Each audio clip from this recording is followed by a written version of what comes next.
They were told British soldiers would kill children without hesitation, that enemy wounded were left to die in ditches, that compassion was weakness the Allies had abandoned.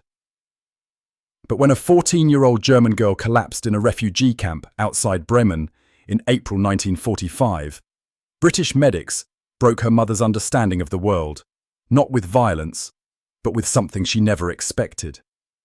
The child lay on the ground, her breathing shallow, her lips blue with cyanosis. The British medic didn't walk past. He didn't hesitate. He knelt beside her and took her small hand in his, holding it gently while calling for help, as though her life had worth, as though she deserved to be comforted. The mother expected indifference. She witnessed care, and in that moment, everything she had been taught began to collapse. If this story moves you, make sure to like this video and subscribe for more incredible true accounts from World War II. These histories deserve to be remembered. The spring rain fell steadily across northern Germany in April 1945. News of the Reich's collapse spread through the remaining territories like a disease, whispered in basements and shouted from Allied loudspeakers. For British forces advancing toward Bremen, it meant the final push. For the German civilians fleeing the chaos, it meant survival had become more uncertain than death. In the countryside south of Bremen, in the burned villages and flooded fields, German families moved in ragged columns. Women, children, elderly men, all that remained after years of war. They carried what they could, abandoned what they couldn't, walked until exhaustion forced them to stop. Among them was Elsa, 37 years old, a schoolteacher from a small town near Hanover that no longer existed. She walked with her daughter Lena, 14, and her mother, Frau Adler, 68. They had been walking for 3 weeks, sleeping in barns and ditches, eating whatever they could find. Lena had been strong at first, helping her grandmother, carrying their small bundle of belongings. But in the past week, she had weakened. A cough that wouldn't stop, a fever that came and went, difficulty breathing that grew worse each day. Else watched her daughter struggle and felt helpless. There were no doctors, no medicine, no help. They could only keep walking. Around them, other families faced similar desperation. An elderly woman who could no longer stand was left sitting by the roadside, too weak to continue, her family unable to carry her. A man with an infected leg wound hobbled along using a broken piece of fence as a crutch. A young mother carried a child who hadn't moved or made sound in hours. They were the remnants of a broken nation moving through the wreckage of their own country. The British forces overtook them on a grey afternoon. The sound of engines came first, then the sight of military vehicles. The civilians scattered to the sides of the road, pressing into the mud, heads down, waiting. British soldiers passed in trucks and jeeps, some glancing at the refugees, others looking straight ahead. There was no violence. The soldiers simply drove past, heading toward Bremen. That evening, the civilians were directed by British military police toward a collection point. A temporary camp was being established, they were told. They would be processed, registered, given food and shelter. The camp appeared through the rain as they approached. It was a former German military installation, now flying British flags. Rows of canvas tents surrounded a central cluster of buildings. British soldiers moved about their duties. It looked organised, functional, grim. The civilians moved in silent groups toward the gates. They were exhausted, terrified, uncertain what British occupation would mean. At the entrance, they were lined up. British soldiers checked them, looking for weapons, for SS members trying to blend in with civilians. The process was efficient, impersonal. An officer speaking broken German through a megaphone explained basic rules. They would be registered. They would be given shelter. They would receive rations. They were to obey all instructions. The civilians nodded. Understanding only fragments. Shelter they understood. Food they understood. What treatment meant remained unknown. Else stood with Lena and her mother, waiting their turn. Lena leaned heavily against her, breathing in short, laboured gasps. Her skin felt hot, too hot. Else held her daughter close, trying to share warmth, trying to give comfort. When their turn came for registration, Elsa gave their names, their hometown, what information she could provide. The British clerk wrote it down without comment. Then they were directed toward the tents. The refugee area was divided into sections. Canvas tents set up in rows. Each tent held perhaps 20 people, cramped but dry. Else found a space in one corner for her family. They had nothing but the clothes they wore and one thin blanket. They settled onto the ground. Lena lying with her head in Elsa's lap. That night, as rain drummed on the canvas above them, Lena's condition worsened. Her breathing became more laboured, each breath a struggle. Her fever spiked. She began to shake, her body convulsing with chills despite the fever. Other refugees in the tent watched but said nothing. There was nothing to say. Death was commonplace now. Else held her daughter, trying to keep her warm, trying to keep her calm. She whispered reassurances that felt like lies. "It will be fine. You'll feel better soon. We're safe now." But Lena wasn't fine. She was dying. Else could see it, feel it, knew it with certainty. And there was nothing she could do. In the morning, Lena could barely open her eyes. Her breathing came in shallow, rapid gasps. Her lips had turned blue. Else's mother sat beside them, silent tears running down her face. "We need to find help," Elsa said, though she had no hope there was any. "She's dying," her mother replied quietly. "The British won't waste medicine on a German child. They'll let her die. Maybe that's mercy." Else refused to accept this. She wrapped Lena in the blanket and tried to lift her. Her daughter weighed almost nothing now, but Elsa was weak from weeks of hunger and exhaustion. She managed to stand, holding Lena against her chest. "I'm going to find someone," she said. "I have to try." She stepped out of the tent into the grey morning. The camp was waking up. British soldiers moved about. Refugees emerged from tents, hollow-eyed and silent. Else walked toward the central buildings, carrying her daughter, not knowing what she was looking for, but unable to remain still. Other refugees watched her pass, their expressions blank. They knew what she was doing. They knew it was futile. British soldiers noticed her, but didn't stop her. She was just another desperate refugee, another problem to be processed later. Else walked until she saw a building with a red cross painted on its side. A medical station. She walked toward it, each step requiring effort. Lena's body was limp in her arms, barely breathing. At the entrance, a British soldier stood guard. He watched Elsa approach, his face unreadable. Elsa stopped a few feet away, unsure what to do. She didn't speak English. She didn't know how to ask for help. She simply stood there, holding her dying daughter, tears streaming down her face. The soldier looked at her, at the child in her arms, at the blue lips and laboured breathing. For a moment, nothing happened. Then he turned and called into the building. Someone responded. The soldier pointed at Elsa, said something urgent. A man emerged, wearing British Medical Corps insignia. He was young, perhaps 28, with tired eyes. He looked at Elsa, then at Lena. His expression changed. He moved quickly toward them. What happened next, Elsa would remember for the rest of her life. The British medic, whose name she would later learn was Corporal James Fletcher, didn't ask questions. He didn't demand proof of urgency. He didn't hesitate. He simply reached out and gently took Lena from Elsa's arms, cradling the girl carefully. "Inside, quickly," he said, gesturing toward the building. Elsa followed, her legs barely supporting her. Inside, the medical station was basic but organized. Several rooms, examination tables, medical equipment. Other medics and nurses moved about their duties. Fletcher carried Lena to an examination table and laid her down gently. Another medic, an older man with sergeant stripes, came over. Fletcher spoke rapidly, pointing at Lena's blue lips, her laboured breathing. The sergeant nodded, moving quickly. They began examining Lena immediately, checking her pulse, her breathing, her temperature. Their movements were efficient, professional. Else stood to the side, watching, hardly daring to believe what was happening.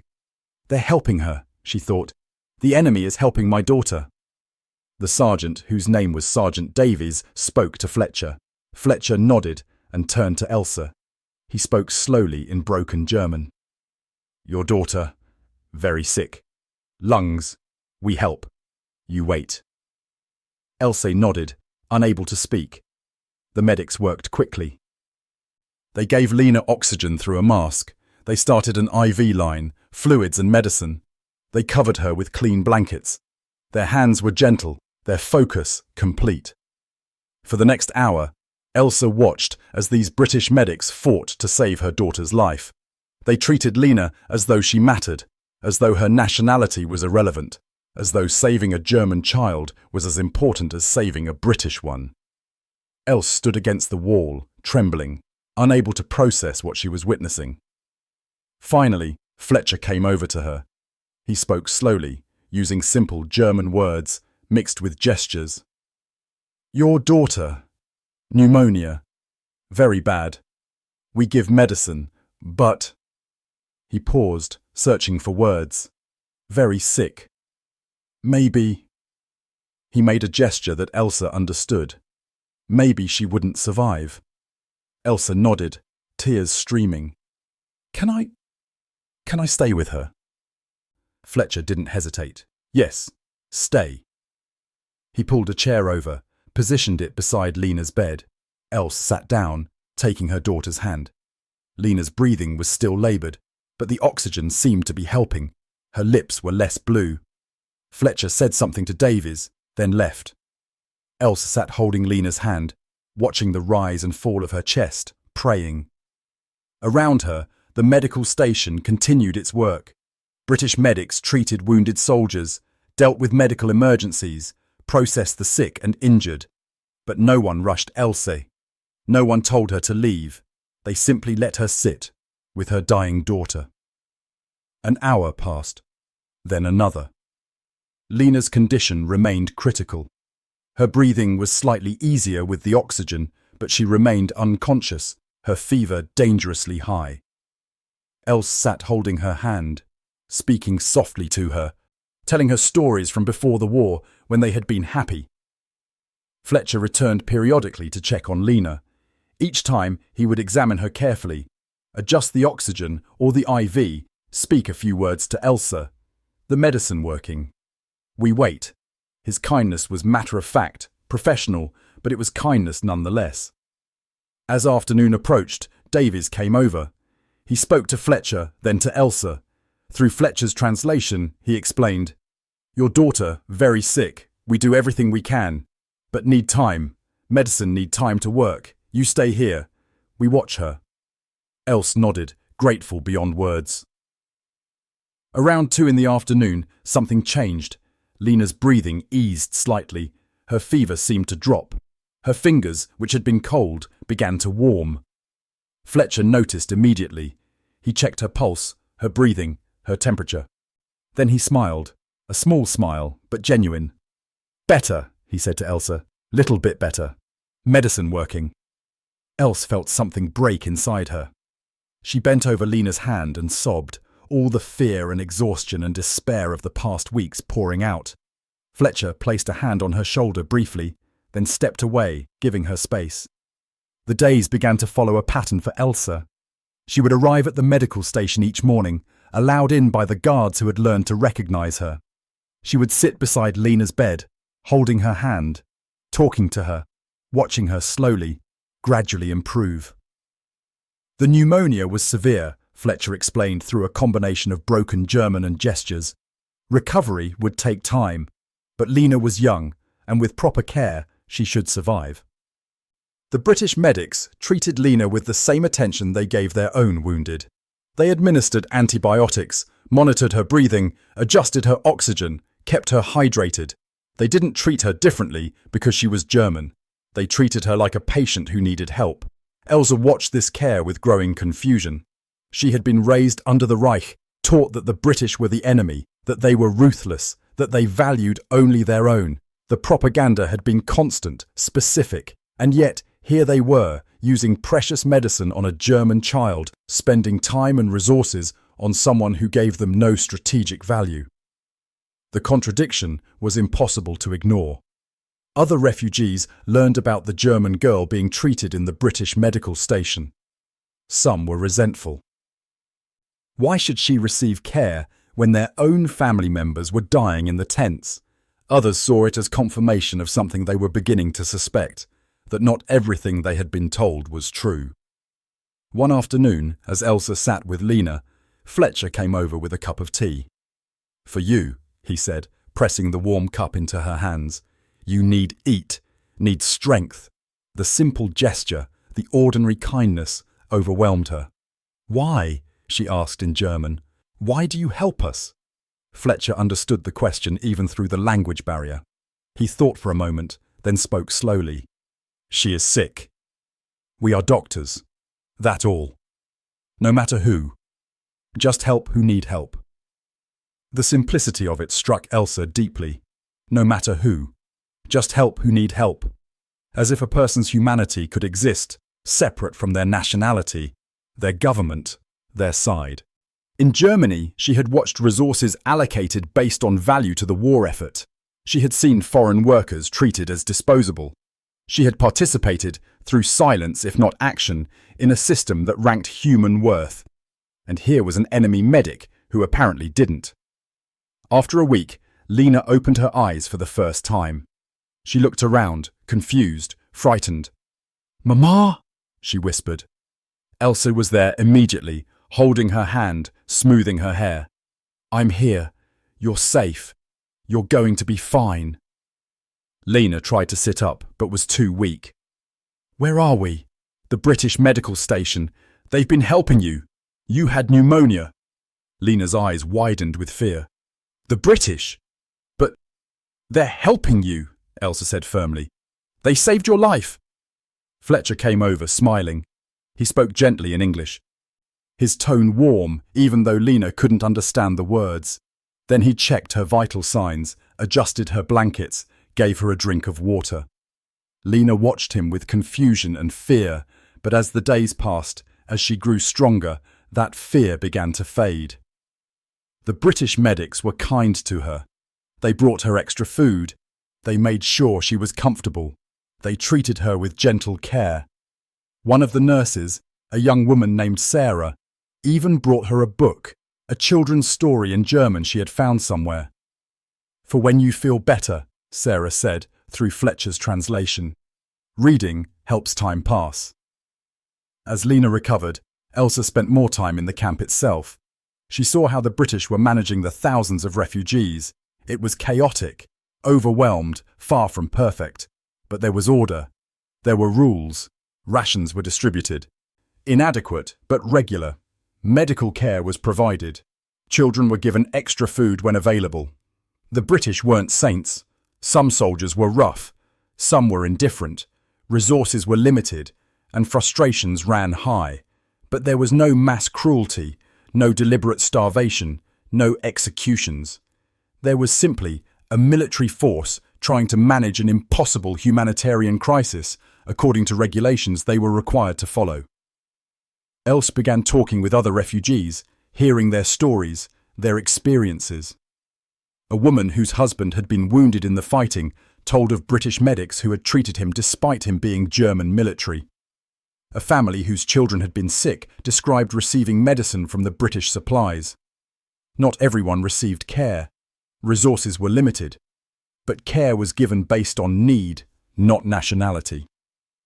The contradiction gnawed at Elsa constantly. Every act of basic decency was evidence. Every moment of proper treatment was proof that everything she had been taught was wrong. 2 weeks after Lena's collapse, Fletcher told Elsa that her daughter could return to the tent. "She's well enough now," he explained. "She need rest, need good food, but danger is past." Else thanked him, her German words inadequate to express what she felt. Fletcher shook his head. "No thanks needed. We do job. That is all." But it wasn't all. Else knew that. They had saved a German child's life using British medicine and British time and British care. They had done it because it was right, because their training told them to, because their medical oaths required it. But they had still done it. On Lena's last day in the medical station, Davies came to say goodbye. He brought a small package, medicine and supplies, for if she gets sick again, he explained through Fletcher. Keep her warm, make sure she eat. She be fine.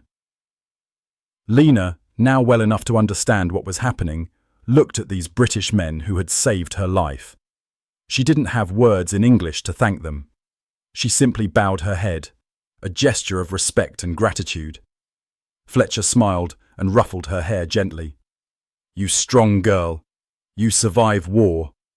Now you survive peace. Be good to your mother. As Elsa led Lena back to their tent, she felt the weight of what had happened. Her daughter had been saved by the enemy. The people she had been taught to hate had shown more humanity than she had thought possible. That night, lying in the tent with Lena sleeping peacefully beside her, Elsa's mother spoke quietly. They saved her. Yes, Elsa replied. The British doctors saved her life. Her mother was silent for a long moment. Then, everything we were told was lies, wasn't it? Else had no answer. The question was too big, too painful. But she knew the truth. Yes, most of it was lies. The weeks passed. Spring turned towards summer. The war in Europe officially ended. Germany surrendered completely. The refugees remained in the camp, waiting to learn what would become of them, where they would go, if they would survive. During this time, Elsa watched the British more closely. She saw imperfect men doing difficult jobs in impossible circumstances. She saw soldiers who were tired and wanted to go home. She saw medics who were overwhelmed by the scale of suffering. But she also saw consistent adherence to rules. Prisoners were treated according to regulations. Civilians were provided for as resources allowed. Violence was punished. Brutality was not tolerated. One afternoon, Elsa saw Fletcher in the camp. He was off duty, walking among the refugees, checking on former patients. He saw Lena and came over, smiling. You look better, he said in his broken German. Much better. Lena smiled shyly. I feel better. Thank you for helping me. Fletcher knelt down to her level. You very brave girl. You have good mother who love you very much. You take care of her now, yes? Lena nodded seriously. I will. After Fletcher left, Lena turned to Elsa. Mama, why did they help me? We're German, they're British. We were enemies. Elsa struggled to answer. Because, she said slowly, some people believe that being human matters more than being enemies. Some people believe that a sick child should be helped regardless of nationality. I think we were taught wrong about many things. Lena considered this. The British aren't evil? No, Elsa said. They're not evil. They're just people. Like us. Doing what they think is right. The recognition was painful and liberating at once. 3 months after Lena's collapse, the camp began to empty as refugees were relocated, allowed to return to their homes if they still existed, or move to other camps. Else learned that her hometown was in the Soviet zone now. That return was impossible. They would need to find another place to live, to rebuild somehow. On their last day in the camp, Elsa went to the medical station one final time. Fletcher was there, processing paperwork. He saw her and smiled. You leaving? Yes, Elsa said. We go to my sister in the West. Start again. He nodded. I hope you find good life. You and your daughter deserve peace. Else hesitated, then spoke. I want to say what you did. Saving Lena. It wasn't just medicine. You changed how I understand the world. You showed me that enemies can be decent, that nationality isn't everything, that humanity can exist even in war. Fletcher looked uncomfortable with the gratitude. We just did our job, he said. But Elsa shook her head. No, you did more than that. You treated my daughter as though her life had worth. In doing that, you proved that everything I was taught was wrong, and I don't know if you can understand how much that matters, how much that changes everything." Fletcher was quiet for a moment. Then he said softly, "I hope it does change things. I hope the world that comes after this war is better. I hope people remember that we're all human, regardless of what flag we serve under." Else nodded, tears in her eyes. "I will remember. I will teach my daughter to remember." She extended her hand. Fletcher shook it. British and German, former enemies, now simply two people who had lived through something together. Decades passed. Else and Lena rebuilt their lives in West Germany. They settled in a small town, started over with nothing, gradually created a new existence. Else never forgot what happened in that British camp. She never forgot Fletcher's kindness, Davies's professionalism, the simple fact that they had saved a German child's life when they had no obligation to do so. Lena grew up, became a nurse herself. When people asked why she chose that profession, she would tell them about the British medics who had saved her life, who had shown her that medical care transcended politics. She dedicated her career to the principle Fletcher had lived by: you help who needs help, no matter who they are.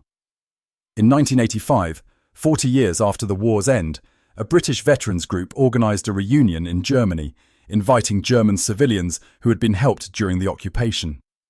Lena, now in her 50s, convinced her mother to attend. They travelled to Bremen, to the site where the camp had once stood. Among the British veterans was an elderly man with white hair and kind eyes. Lena recognised something in his face, though 4 decades had passed. Are you Corporal Fletcher?" she asked in careful English. The man's eyes widened. "Yes, I was. Do I know you?" "I'm Lena. You saved my life when I was 14. You held my hand, you gave me medicine, you told my mother I would survive." Fletcher stared at her, memories clearly flooding back. The German girl, the pneumonia. "You survived. You're here." Lena smiled, tears in her eyes. "I survived because of you. I became a nurse because of you. I have children and grandchildren because of you." Fletcher's eyes filled with tears. "I just did my job." Lena shook her head. "You did more than that. You showed my mother and me that humanity could exist even between enemies. That medical care didn't have nationality. That a person's worth wasn't determined by what side they were born on. You changed how we understood the world. They talked for hours, sharing what their lives had become, processing together what that brief intersection in 1945 had meant." Fletcher admitted he had often thought about the German girl with pneumonia, wondering if she had survived. To learn that she had not only survived, but had dedicated her life to helping others, it gave meaning to everything he had done during those difficult months. Before they parted, Lena said, "I need you to know something. When you took my hand that day, when you held it while you helped me, I was terrified. I thought you might hurt me. I had been taught that British soldiers were monsters, but you weren't a monster. You were just a man trying to help a sick child. And that simple act shattered everything I had been taught." Fletcher nodded slowly. "War makes us believe terrible things about each other. But underneath the propaganda, underneath the uniforms, we're all just people. Some good, some bad, most just trying to do what we think is right. I'm glad we got to be part of proving that." They embraced, British veteran and German nurse, no longer enemies, perhaps never really enemies at all, just humans who had briefly touched each other's lives at a moment when humanity mattered most. And so, a muddy refugee camp outside Bremen became the site of a quiet transformation. Not the kind that makes history books, but the kind that changes individual hearts. For Else and Lena, that moment when a British medic held a dying girl's hand proved that everything they had been taught could be wrong, that enemies could show compassion, and that humanity could transcend nationality. The war had been fought with bombers and tanks, but for this mother and daughter, the real change happened in a medical station, in moments of unexpected care and uncomfortable recognition. They learned that propaganda could deceive, that governments could lie, and that truth was always more complex than anyone wanted to admit. Years later, after Elsa had passed away, Lena wrote a reflection that her daughter would later find among her papers. We expected cruelty and received care.